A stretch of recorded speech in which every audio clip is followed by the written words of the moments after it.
দিবলৈ বিচাৰিছে আমি যুঁজিব লাগিব সেইসকলৰ লগত যিসকলে বাৰম্বাৰ আমাৰ বঙালী হিন্দুৰ মানুহৰ ওপৰত অন্যায় আৰু অত্যাচাৰ কৰি তেওঁলোকৰ পৰা ভাৰতীয় নাগৰিকৰ প্ৰমাণ বাৰম্বাৰ আজিলৈকে তেওঁলোকে বিচাৰি আছে আমি যুঁজিব লাগিব সেইসকলৰ লগত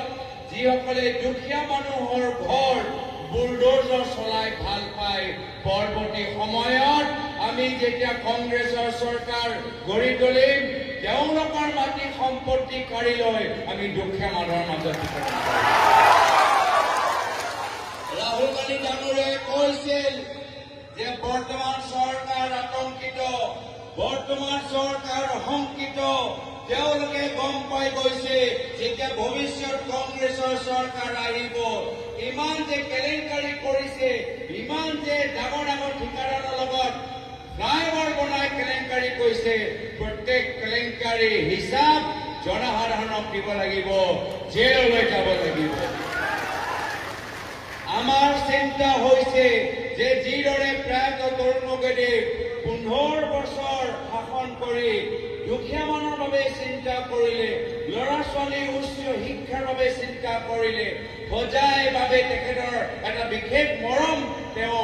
বুকুত আছিল পৰৱৰ্তী দিনত এই একে মৰম আমি সজাই জিলাত আমি ঘূৰাই আনিবলৈ বিচাৰো নৱ প্ৰজন্মৰ উচ্চ শিক্ষাৰ ওপৰত আমি জোৰ দিবলৈ বিচাৰো আজি বিভিন্ন টাউনৰ নগৰৰ মাজত আজি অলপ বৰষুণ দিলেই যে ৰাস্তাত জাম হৈ যায় আমি টাউনৰ নগৰৰ বাবে আমি এটা পৰিকল্পনা ল'বলৈ বিচাৰো আজি হস্পিটেলৰ ভিতৰত সোমালে আমি ডক্টৰ দেখা নাপাওঁ মোক মনত পৰে প্ৰায়ত তৰুণ গগৈদেৱে বহুত আপ্ৰাণ চেষ্টা কৰিছিল যে ডক্টৰবোৰ গাঁৱৰ ভিতৰত থাকিব লাগে আজিও আমি দেখা পাইছো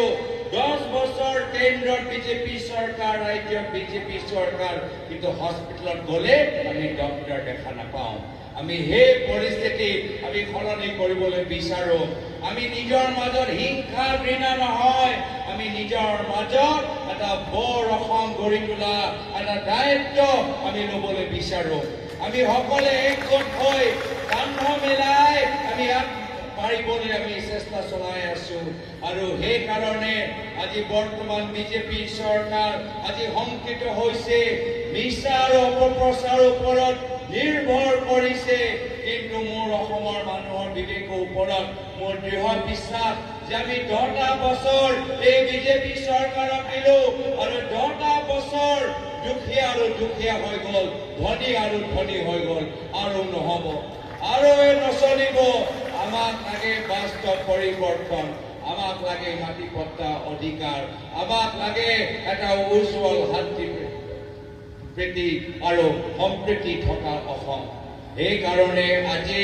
মাত্ৰ সজাই জিলাৰ ভিতৰত আমি আৰম্ভণিহে সৃষ্টি কৰিছো পৰৱৰ্তী দিনত গাঁৱে ভূঞে আমি নিজৰ সংগঠনটো শক্তিশালী কৰিব লাগিব ৰাইজৰ ওচৰত যাব লাগিব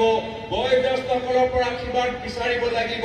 যিসকল আমাৰ পুৰণা কংগ্ৰেছ কৰ্মীসকল যি কিবা কাৰণত আমাৰ পৰা আঁতৰত গুচি গ'ল আমি তেখেতৰ ওচৰত গৈ আকৌ আমাক ঘৰলৈ ঘূৰাই আনিব লাগিব তেতিয়াহ'লে কংগ্ৰেছ শক্তিশালী হ'ব আৰু কংগ্ৰেছ শক্তিশালী হোৱা মানে দুখীয়া মানুহৰ হাত শক্তিশালী হোৱাটো মই বিশেষ আৰু দীঘলীয়া নকৰো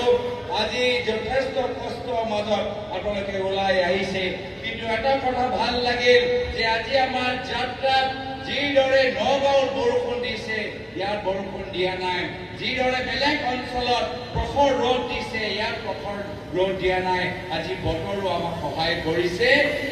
এটা ইংগিত যে আমাৰ লগত শক্তি আছে ৰাইজৰ আশীৰ্বাদ আমাৰ লগত আছে এইখিনিয়ে কথা কৈ মই নিজৰ চমু দুআষাৰ সামৰিছো ধন্যবাদ জয় হিন্দ জয় অসম বন্দে মাতৰম